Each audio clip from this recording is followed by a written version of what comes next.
Second year physics నుంచి ray optics chapter నుంచి మనకి 4 మార్క్స్ వెయిటేజ్ ఉంటుంది. మ్యాక్సిమం రిపీట్ అయ్యే క్వశ్చన్ ఏంటి అని అంటే టోటల్ ఇంటర్నల్ రిఫ్లెక్షన్. అంటే రెగ్యులర్గా రిపీట్ అయ్యే క్వశ్చన్ ఏంటి అని అంటే total internal reflection. Okay, so ఎలా చూద్దాం. టోటల్ ఇంటర్నల్ రిఫ్లెక్షన్ పాసిబుల్ అవ్వాలి అని అంటే లైట్ అనేది డెన్సార్ టు రేరార్ ట్రావెల్ చేయాలి. డెన్సార్ అంటే ఏంటి? డెన్సిటీ ఎక్కువ ఉన్న మీడియంని డెన్సార్ అంటాం, డెన్సిటీ తక్కువ ఉన్న మీడియంని రేరార్ మీడియం అంటాం. సో ఇక్కడ ఏంటి, వాటర్ని ఎయిర్ని తీసుకుంటున్నాం. సో ఈ రెండింటిని కంపేర్ చేసినప్పుడు వాటర్ అనేది డెన్సార్ మీడియం అవుతుంది, ఎయిర్ అనేది రేరార్ మీడియం అవుతుంది. సో కండిషన్ ఏంటి, మనకి డెన్సార్ నుంచి లైట్ అనేది రేరార్లోకి వెళ్ళాలి. సో అందుకే చూడండి, నేను లైట్ని వాటర్లో నుంచి ఎయిర్లోకి ట్రావెల్ చేసేటట్టు చేస్తున్నాను. ఓకే, సో ఈ పాయింట్ నుంచి నేను ఏం చేస్తున్నా, లైట్ని ఇన్సిడెంట్ చేస్తున్నా. ఎందులోకి? డెన్సార్ నుంచి రేరార్లోకి. ఫస్ట్ ఇలా పర్పెండిక్యులర్గా, ఇక ఇదంతా వాటరు, ఇదంతా ఎయిర్. ఓకేనా, ఇది సర్ఫేస్, ఇది సర్ఫేస్ ఆఫ్ ది వాటర్ అనమాట. ఇదంతా కూడా surface of the water. Okay, first నేను ఏం చేస్తున్నా, లైట్ని ఇట్లా పర్పెండిక్యులర్గా, ఓకేనా, వాటర్ సర్ఫేస్కి ఇట్లా పర్పెండిక్యులర్గా లైట్ని ఏం చేస్తున్నా, ఇన్సిడెంట్ చేస్తున్నా. సో అప్పుడు ఇదేమవుతుంది, ఎగ్జాక్ట్గా అదే డైరెక్షన్లో ట్రావెల్ చేస్తుంది అనమాట. So there is no deviation. ఓకేనా, అంటే లైట్ అనేది బెండ్ అయ్యే ఛాన్సెస్ ఏమీ ఉండవు. సో నెక్స్ట్ ఏం చేస్తున్నా, కొంచెం యాంగిల్ని పెంచుతున్నా. ఓకేనా, ఇందాక ఇలా పర్పెండిక్యులర్గా ఇన్సిడెంట్ చేశా కదా, ఇప్పుడు ఏం చేస్తున్నా, కొంచెం యాంగిల్ని పెంచి లైట్ని ఇట్లా ఇన్సిడెంట్ చేస్తున్నా. ఓకే, ఇగో ఇది ఇలా లైట్ని ఇన్సిడెంట్ చేస్తే ఏమవుతుంది, ఇప్పుడు సమ్ యాంగిల్తో కదా నేను ఇన్సిడెంట్ చేస్తుంది లైట్ని. లైట్ అనేది డెన్సార్ టు రేరార్ ట్రావెల్ చేస్తుంది. డెన్సార్ టు రేరార్ ట్రావెల్ చేసేసరికి లైట్ ఏమవుతుంది, బెండ్ అవ్వటం అనేది మొదలు పెడుతుంది. ఇట్లా బెండ్ అవుతుంది అనమాట లైట్ అనేది. ఓకేనా, ఇక్కడ చూడండి, ఇట్లా నో యాంగిల్ అనమాట, ఇక్కడ ఏ యాంగిల్ లేదు. ఇట్లా స్ట్రైట్గా ఇన్సిడెంట్ చేశాను, అదే డైరెక్షన్లో పైకి వెళ్ళిపోయి మళ్ళీ అదే డైరెక్షన్లో కిందికి వచ్చేసింది. అంటే there is no refraction reflection, అంటే నో బెండింగ్ అనమాట, బెండ్ అనేది ఉండదు అనమాట. సో ఇక్కడ ఏమవుతుంది, నేను సమ్ యాంగిల్తో ఇన్సిడెంట్ చేసేసరికి ఏమవుతుంది, లైట్ అనేది బెండ్ అవడం మొదలుపెట్టింది. దీన్ని ఇన్సిడెంట్ రే అంటాం దీన్ని. ఓకేనా, ఇది refracted ray. Incident ray, refracted ray. ఏ పాయింట్ దగ్గర నుంచి అయితే ఈ ప్రాసెస్ అంతా జరుగుతుందో అక్కడ మనం ఏం చేస్తున్నాం, 90 degrees లైన్ ఒకటి గీస్తున్నాం. ఈ 90 degrees లైన్ని మనం ఏమంటాం, నార్మల్ అంటాం. ఓకేనా, లైట్ అనేది ఏ పాయింట్ దగ్గర అయితే ఇన్సిడెంట్ అవుతుందో ఆ పాయింట్ దగ్గర 90 degrees లైన్ గీయాలన్నమాట. ఓకే, ఆ నార్మల్కి ఇన్సిడెంట్ రేకి మధ్యలో ఉండే యాంగిల్ ఏంటి, యాంగిల్ ఆఫ్ ఇన్సిడెన్స్. అదే నార్మల్కి రిఫ్రాక్టెడ్ రేకి మధ్యలో ఉండే యాంగిల్ ఆఫ్ రిఫ్రాక్షన్. ఓకేనా, సో అట్లా. సో లైట్ బెండ్ అవటం మొదలు పెట్టింది కదా, ఇంకొంచెం యాంగిల్ పెంచాలి. ఫర్ ఎగ్జాంపుల్ ఇక్కడ 30 తీసుకుంటే, ఇప్పుడు ఫర్ ఎగ్జాంపుల్ ఇక్కడ 50 తీసుకుందాం. ఓకేనా, 50 degrees యాంగిల్తో నేను ఏం చేస్తాను, లైట్ని ఇట్లా ఇన్సిడెంట్ చేసా. లైట్ అనేది ఇంకొంచెం బెండ్ అయింది అనమాట.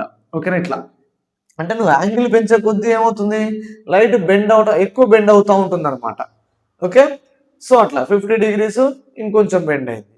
సో అట్లా నువ్వు యాంగిల్ పెంచుకుంటూ పోతే ఏమవుతుంది, ఏదో ఒక యాంగిల్ దగ్గర ఇట్ గ్రేజెస్ ఇట్స్ సర్ఫేస్. ఇక్కడ చూడండి పాయింట్ ఉంది, to increase the angle of incidence the refracted rays grazes the surface. Grazes అంటే ఏంటి, ఇప్పుడు ఇది సర్ఫేస్ కదా, వాటర్ సర్ఫేస్ కదా, అంటే ఇది ఎయిర్, ఇది వాటర్ సర్ఫేస్. అంటే రిఫ్రాక్టెడ్ రేస్ ఏమవుతాయి, ఇటు గ్రేజెస్ అంటే సర్ఫేస్ మీదకి వచ్చేస్తాయి రేస్ అన్ని కూడా. ఇక్కడేమో ఎయిర్లో ఉన్నాయి, ఇక్కడ చూడండి, ఇక్కడ ఎయిర్లో ఉన్నాయి, ఇక్కడ ఎయిర్లో ఉన్నాయి, ఇక్కడ ఏంటి, గ్రేజెస్ ది సర్ఫేస్. గ్రేజెస్ అంటే ఏంటి, సర్ఫేస్ ఆఫ్ ది వాటర్ మీదకి ఆ రిఫ్రాక్టెడ్ రేస్ అనేవి వచ్చేస్తాయి అనమాట. ఓకేనా, సో దాన్ని గ్రేజెస్ ద సర్ఫేస్ అంటాం. సో అప్పుడు యాంగిల్ ఆఫ్ రిఫ్రాక్షన్ ఎంత, angle of refraction is 90 degrees. Okay, angle of refraction ఎంత, 90 degrees. స్టేట్మెంట్ చూడండి ఒకసారి, when the ray of light entering into denser medium to rarer medium for which angle of incidence the angle of refraction is 90.